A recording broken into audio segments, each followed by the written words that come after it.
Now we are on to the lesson 1.07, Pilgrims and Puritans in New England.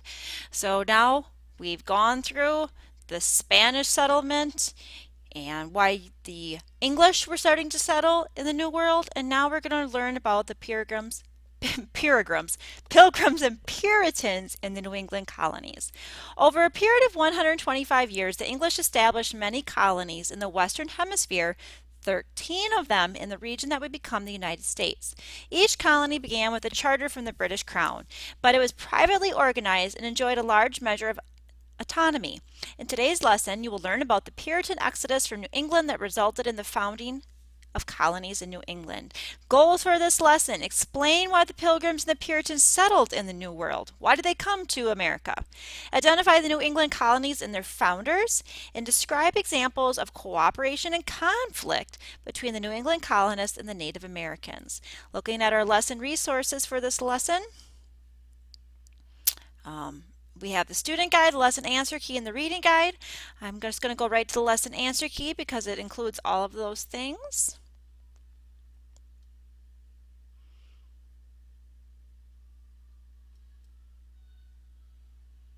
And it's loading and loading. Hello, are you frozen? There, we got it. Okay, so looking through this, we have a map, we have some questions, and we'll come back to that in a little while. Read pages 46 through 58. Okay, so now we're going to go to the textbook, and we see here we have a picture of the Pilgrims departing England bound for America. Getting on the big Mayflower ship is just an artist rendition of what they thought it looked like. We have a timeline events. Let's go to the next page. It's the other half of the picture and another half of the timeline. And let's begin. The title of this chapter is Planting Mostly English Colonies. And I'm just going to read through here, and I might skip around a little bit, so please bear with me, and I'll try to highlight as I go along so you don't lose track. The failure of the lost colony at Roanoke Island and the terrible struggles at Jamestown. Okay, remember Jamestown? They settled there. They weren't used to working and farming. They didn't know that they were by a malaria-laden swamp. And then John Smith said, you must work to eat.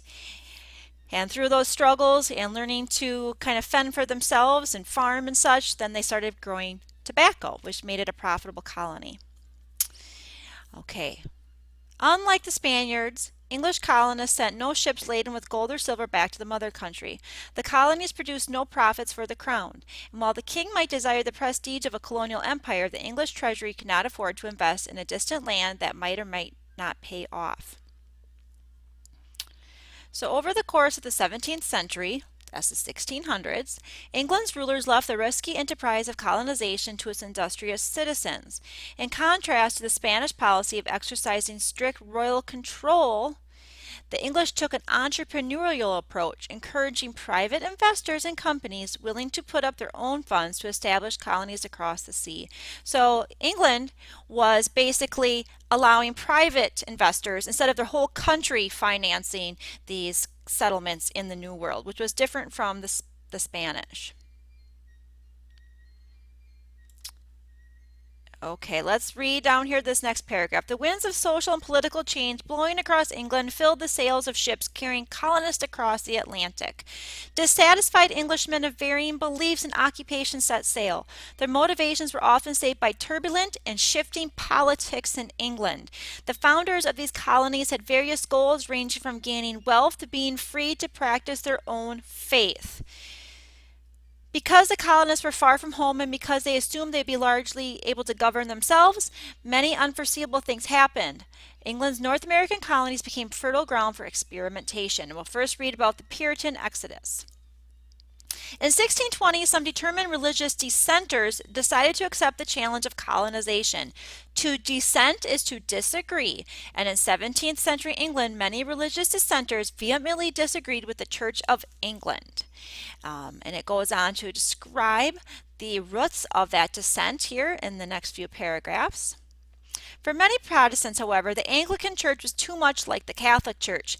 These Puritans, as they became known, were not Puritan in the modern sense of the word, meaning prudish. The name came from their mission to purify or rid the Church of England of Catholic hierarchy, customs, and rituals. But radical Puritans, known as separatists, wanted to leave the Church of England and create their own congregations. Frustrated, the king threatened to harry them out of the land. Now we're going to read about Pilgrims to Plymouth. King James carried out his threat in 1607 when an Anglican bishop imprisoned members of an important separatist congregation. Alarmed by such persecution, the remaining members of the congregation sailed across the narrow English Channel to Holland, a tolerant nation where they could worship without oppression. But within 10 years, they realized what they could not do in Holland, which was feel English. They struggled to earn their livelihood in a Dutch city and where their children were becoming Dutch. So they wanted to have the freedom to practice religion, but they still wanted to maintain their English identity. So now they were accepting a partnership with a Virginia company to go to the Chesapeake Bay area in the New World. So now we're talking here in this paragraph, in September, a September day in 1620, they set sail on the Mayflower from Plymouth, England, with 102 passengers off into the New World. And of course you have a horrendous voyage across the Atlantic. Just their worms were getting in their meat, their water was getting bad, there were storms, they got off course, and they eventually landed in Plymouth. Okay, but before they departed the Mayflower, they realized the success of the colony depended on keeping the group together. Before disembarking, 41 of the men, both separatists and strangers, composed a brief document. And that document would be called, any guesses? The Mayflower Compact, as the document is known, specified that while the colonies were subjects of King James I, they now formed a civil body politic that would pass and obey laws for the general good of the colony. The Mayflower Compact was not a constitution or a plan of government, but it did set a pattern for later developments.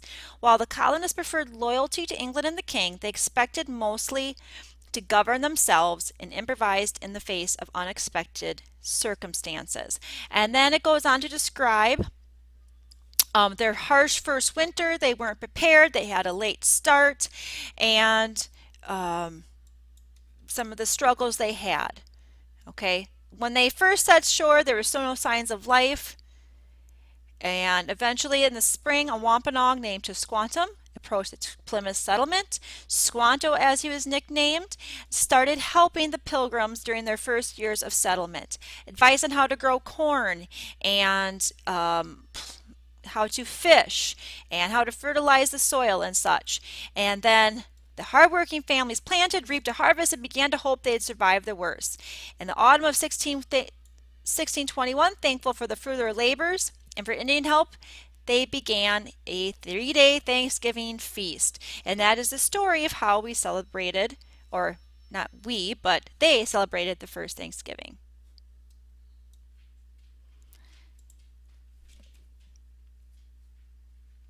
Okay, and here's just a page that goes into a little more depth about the Mayflower Compact, something you can look over on your own. Okay, the Great Migration. The Pilgrims were the first Puritans to colonize New England, but many more followed. After the death of King James, his son Charles assumed the throne. Charles alarmed many when he married Henrietta Maria, the Catholic sister of the French king. And the Puritans were worried. Would England return to Catholicism? During Charles's reign, the persecution of Puritans increased dramatically. Even non-separatist Puritans who published articles advocating the religious ideas were branded or mutilated. And poor economic conditions contributed to their anxiety. A determined group of Puritans decided to form the New England Company and resettle their families in North America. In 1630, John Winthrop, a Puritan lawyer, led about 1,000 Puritan men, women, and children to the Massachusetts Bay Colony. Their exodus was the beginning of what was called the Great Migration. Nearly 20,000 Puritans made the journey across the Atlantic to New England in the next 12 years. Okay. In a sermon to his fellow travelers, Winthrop called their voyage a sacred mission in which they dared not fail. In New England, he said, was to set an example for a purified England. We must consider, said Winthrop, that we shall be as a city upon a hill. The eyes of all people are upon us. Thousands of English Puritans crossed the Atlantic intent in building the city upon a hill in the New World and standing as a shining beacon for the Old World. Okay, what did the Puritans believe? To understand their communities, we must understand something about their beliefs. They were followers of the Protestant reformer John Calvin. Calvin gave special emphasis on two ideas, the concept of a priesthood for all believers and a belief in predestination.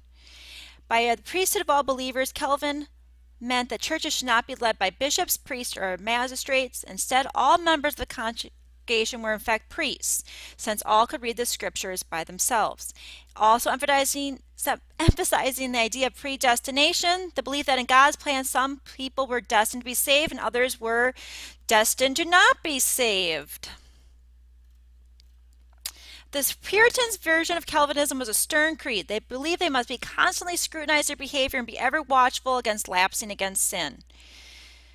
The Puritans believed that a true church was a community of saints and produced and embraced the godly and excluded unbelievers and wrongdoers. So they were pretty precise on who they would allow or not allow.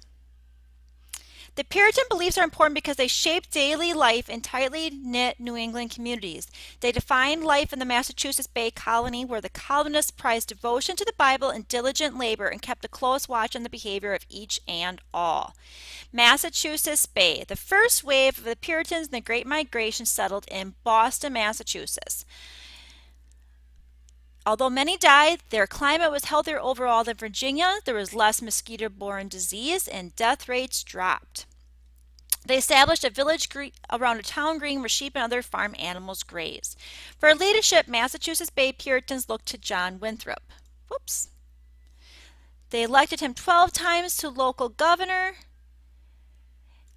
Elections, the legislature town meetings in the entire Western world, the Puritans at Massachusetts Bay practiced perhaps the most purely Republican form of government of their time, in which power resided in the citizens and their representatives. So a very direct form of leadership in this Massachusetts Bay colony. But Winthrop and most of his fellow Puritans were no friends of what we think of democracy. In their eyes, all men were far from equal. Some were saints and others were sinners. True liberty, they said, meant subjecting themselves to the authority of Puritan rulers who, though elected, held their authority from God. So you can see there's going to be some discontent. Not everybody is going to agree with that, which would lead to groups branching off and forming their own groups. And we're kind of skipping through this little document here. I just want to make sure how far we're supposed to read, to 58. Okay, so we're almost there at the end. The Puritans want to make sure their children could read the Bible, and they developed educational systems and would later develop something like Harvard College. The limits of descent, Rhode Island. So in 1631, trouble came to Massachusetts Bay in the form of a Puritan minister named Roger Williams. He did not approve of the way John Winthrop and the company officer merged church and state. He thought that religion and the church and the government should be separate, even in a Puritan-based colony. And because of that dissent, they fled to a new colony, Rhode Island. And they wrote a charter of religious toleration, completely separating government and religion and allowing people to practice the religion they chose. So you had the Massachusetts Bay Colony, which was led by John Winthrop, and you have then the dissenters who wanted to have a separation between church and government going to the Rhode Island colony led by Roger Williams. During the next few decades, more and more dissenting Puritans went to Rhode Island. The elected officials had limited terms of office.